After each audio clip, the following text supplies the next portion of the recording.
Director Shiva ആയതുകൊണ്ട് തന്നെ വലിയ എക്സ്പെക്ടേഷൻസ് ഒന്നും തന്നെ ആദ്യം തന്നെ കൊടുക്കാതിരുന്ന ഒരു ചിത്രം തന്നെയാണ് കങ്കുവ എന്നുള്ളത്. പിന്നെ ടീസറൊക്കെ ഇറങ്ങി കഴിഞ്ഞപ്പോഴത്തേക്കും അത്യാവശ്യം ഒരു പ്രതീക്ഷയൊക്കെ നൽകിയിരുന്നു, അത്യാവശ്യം ഒരു ക്ലാസ് ആക്ഷൻ ഫിലിം ആയിരിക്കും എന്നൊക്കെ തന്നെ. എന്നാൽ പിന്നീട് ട്രെയിലർ ഇറങ്ങി കഴിഞ്ഞപ്പോഴത്തേക്കും എനിക്ക് തോന്നിയിരുന്നു ശിവയുടെ സ്ഥിരം പരിപാടികളൊക്കെ തന്നെ ആയിരിക്കും എന്ന്. എന്തായാലും വലിയ എക്സ്പെക്ടേഷൻ ഒന്നും ഇല്ലാതെ തന്നെ കങ്കുവ എന്ന് കാണാൻ വേണ്ടി പോയി. സൂര്യയാണ് കേന്ദ്ര കഥാപാത്രത്തെ അവതരിപ്പിച്ചിട്ടുണ്ടായിരുന്നത്. ചിത്രത്തിൻ്റെ ഒരു പ്രമേയം എന്നുള്ളത്, അതായത് സിനിമയ്ക്ക് 2 കാലഘട്ടമാണുള്ളത്. ഒന്ന് പ്രസന്റ് 2024, അതുപോലെ തന്നെ ഒരു 1000 കാലഘട്ടവും, അത് നിങ്ങൾക്ക് മനസ്സിലാക്കാനും 1000 വർഷം ആ ഒരു ടൈമിലും.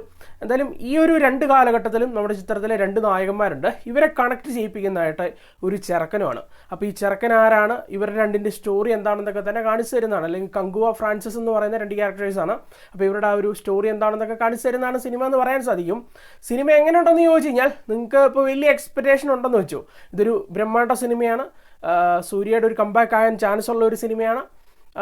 അങ്ങനെയൊക്കെയുള്ള ഒരു പ്രതീക്ഷയിൽ നിങ്ങൾ പോവുകയാണെങ്കിൽ ഈ കങ്കുവ എന്തുവാ എന്ന് ചോദിച്ചിറങ്ങേണ്ട വരും. അത്തരത്തിലുള്ള ഒരു സിനിമയായിട്ടാണ് പേഴ്സണലി എനിക്ക് തോന്നിയിട്ടുള്ളത്. അതായത് ഈ സിനിമയിലെ ഒരു ഹൈ മൊമെൻ്റ് എന്നൊക്കെ പറയാൻ സാധിക്കുന്നത് ഒന്ന് സൂര്യയുടെ പ്രകടനം തന്നെ കേട്ടോ, ഗംഭീരമായിരുന്നു. അതിലും ആ ഒരു പ്രസൻറ്റിലുള്ള ക്യാരക്ടറിനെ പറ്റി ഒന്നും ഞാൻ പറയുന്നില്ല, കാരണം അലിക്കുഴുത്ത ഒരു ക്യാരക്ടർ എന്ന് പറയാൻ സാധിക്കും. ഒരു ക്രിഞ്ച് ഫെസ്റ്റ് എന്ന് തന്നെ പറയാൻ സാധിക്കും. എനിക്ക് പേഴ്സണലി അങ്ങനെയാണ് ആ ഒരു ക്യാരക്ടറിനെ തോന്നിയിട്ടുണ്ടായിരുന്നത്. പക്ഷേ ആ ഒരു കങ്കുവ എന്ന് പറയുന്ന ആ ഒരു ക്യാരക്ടർ അത് നല്ല രസമാക്കി തന്നെ സൂര്യ കൈകാര്യം ചെയ്തിട്ടുണ്ടായിരുന്നു. നീറ്റായിരുന്നു കേട്ടോ. ഒരു ബെസ്റ്റ് പെർഫോമൻസ് തന്നെ നിങ്ങൾക്ക് ആ ഒരു ക്യാരക്ടറിലൂടെ കാണാൻ സാധിക്കും. ഞാനീ പറഞ്ഞ ഫ്രാൻസിസ് എന്ന് പറയുന്ന ക്യാരക്ടർ ഞാൻ പറഞ്ഞില്ലേ, ക്രിഞ്ച് ഫെസ്റ്റ് എന്ന് പറഞ്ഞ തുടക്കമൊക്കെ നിങ്ങൾ സഹിക്കുകയല്ല. തുടക്കത്തിൽ ആ ഒരു ക്യാരക്ടറെ കാണിച്ചുകൊണ്ടാണ് തുടങ്ങുന്നത്. ആ ഒരു ടൈമിലൊക്കെ തന്നെ ഈ വളിച്ച കോമഡിയും കാര്യങ്ങളൊക്കെ വെച്ചിട്ട് ഒരുമാതിരി വൃത്തികെട്ട പരിപാടിയാണ് ആ ഒരു ക്യാരക്ടറിൽ കാണിച്ചു വെച്ചിരിക്കുന്നതെന്ന് പറയാൻ സാധിക്കും.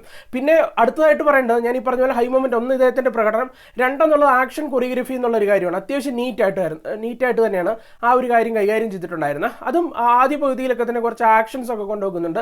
ഗംഭീരമായിരുന്നു. അത്യാവശ്യം ഒരു തിയേറ്റർ വാച്ച് ആയിരുന്നു എന്ന് തന്നെ പറയാൻ സാധിക്കും. എങ്കിലും റൈറ്റിങ്ങിലൂടെ പല ആക്ഷൻ കൊറിയോഗ്രഫിയും ഒരുമാതിരി ഓവർഡോസ് ഒക്കെ ആക്കി കളഞ്ഞു എന്ന് പറയാൻ സാധിക്കും. എസ്പെഷ്യലി ആ ക്ലൈമാക്സിലോട്ടൊക്കെ എത്തിക്കഴിയുമ്പോഴത്തേക്ക് 1-2 ഫൈറ്റ് സീക്വൻസ് ഒക്കെ ഉണ്ട്.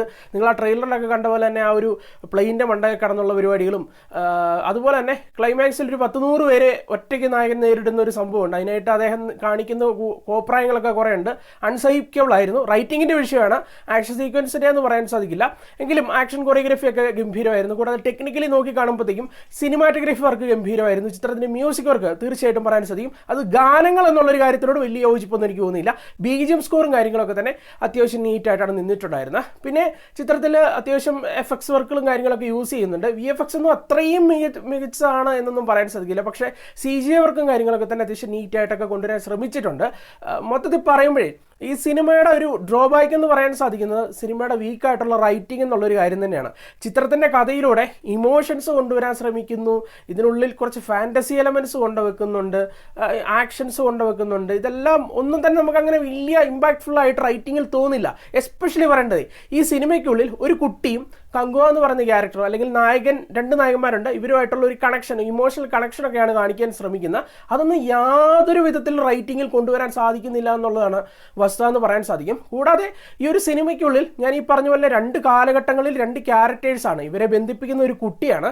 ഈ കുട്ടി ആരാണ്, എന്താണ് ഇങ്ങനെ എന്നൊക്കെയുള്ള ഒരു ചോദ്യമുണ്ട്. ഓക്കെ, അത് തീർച്ചയായിട്ടും എല്ലാവർക്കും ഉണ്ടാവും. അതൊന്നും തന്നെ കൺവീൻസിങ് ആക്കി എഴുത്തിൽ കൊണ്ടുവരാനും റൈറ്റർക്ക് സാധിക്കുന്നില്ല. അതുപോലെ തന്നെ ലോജിക്കലി നോക്കിക്കഴിഞ്ഞ് കഴിഞ്ഞാൽ നിങ്ങൾക്കറിയാം, ഇതൊരു ഫാൻറ്റസി ആക്ഷൻ ഫിലിമാണ്. സോ നമ്മൾ ആക്ഷൻസ് ഒക്കെ ഇച്ചിരി ഓവർഡോസ് ആണെങ്കിലും സഹിക്കാം, അല്ലെങ്കിൽ എൻജോയബിൾ ആയിരുന്നു എന്ന് പറയാൻ സാധിക്കും. പക്ഷെ അവിടെയാണെങ്കിലും റൈറ്റിങ്ങിൽ എന്തൊക്കെയോ എഴുതി കൂട്ടുകയാണ്. റൈറ്റിങ്ങിൽ ആക്ഷൻസ് സീക്വൻസിൽ ഞാൻ ഈ പറഞ്ഞ പോലെ തന്നെ ആ ഒരു സെക്കൻഡ് ഹാഫ് ക്ലൈമാക്സോടെ എടുക്കുമ്പോഴത്തേക്ക് ഒരു ഫോറസ്റ്റ്, ഒരു 10-100 പേര് വരുന്നു, അവിടെയൊക്കെ എഴുതി കൂട്ടി വെച്ചിരിക്കുന്ന കാര്യങ്ങളൊക്കെ നിങ്ങൾ കാണുക. നായകൻ വിചാരിക്കുമ്പോഴത്തേക്കും മരത്തിൻ്റെ മണ്ടയിൽ നിന്ന് തേളുകൾ വരുന്നു എന്നൊക്കെ പരിപാടിയാണ് കാണിച്ചു വെച്ചിരിക്കുന്നത്. എന്തായാലും മൊത്തത്തിൽ നോക്കി കാണുമ്പോഴത്തേക്കും ഞാൻ പറഞ്ഞില്ലേ, ഞാൻ വലിയ എക്സ്പെക്ടേഷൻ ഇല്ലാതെ പോയ ഒരു ആളാണ്. കൂടാതെ സൂര്യ എന്ന് പറയുന്ന പറഞ്ഞാൽ എനിക്ക് പേഴ്സണലി ഒരുപാട് ഇഷ്ടമുള്ള ആൾ കൂടിയാണ്. അത്യാവശ്യം ഒരു ഫാൻ എന്ന് തന്നെ കൂട്ടിക്കും. അദ്ദേഹത്തിൻ്റെ ഒരു നല്ല തിരിച്ചുവരവായിരിക്കും എന്നൊരു ചെറിയൊരു ഹോപ്പ് ഉണ്ടായിരുന്നു. വലിയ മോശമെന്ന് പറയാൻ സാധിക്കില്ല, കുറച്ച് നല്ല മൊമെൻറ്റ്സ് ഉണ്ടായിരുന്നു കേട്ടോ. ഈ പ്രകടനത്തിലൂടെയും ആക്ഷൻസിലൂടെയൊക്കെ തന്നെ കുറേ നല്ല മൊമെൻറ്റ്സ് ഒക്കെ കിട്ടി. പക്ഷേ ഒരു ടോട്ടാലിറ്റി എടുത്ത് പരിശോധിക്കുമ്പോഴത്തേക്കും ഇത് പോരാ. ഓക്കെ, ഒരു സൂര്യ അദ്ദേഹത്തിൻ്റെ, നിങ്ങൾക്ക് അറിയാമല്ലോ സമീപകാലങ്ങളിൽ ഇറങ്ങിയ സിനിമകളുടെയൊക്കെ അവസ്ഥ.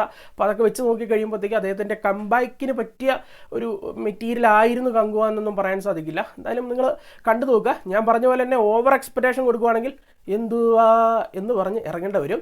എന്തായാലും ഈ ഒരു സിനിമയ്ക്ക് ഒരു 6 out of 10 ആണ് നൽകുന്നത്, 10 എന്തായാലും നമുക്ക് മറ്റൊരു സിനിമയുടെ വിശേഷമായിട്ട് വീണ്ടും കാണാം. ബൈ.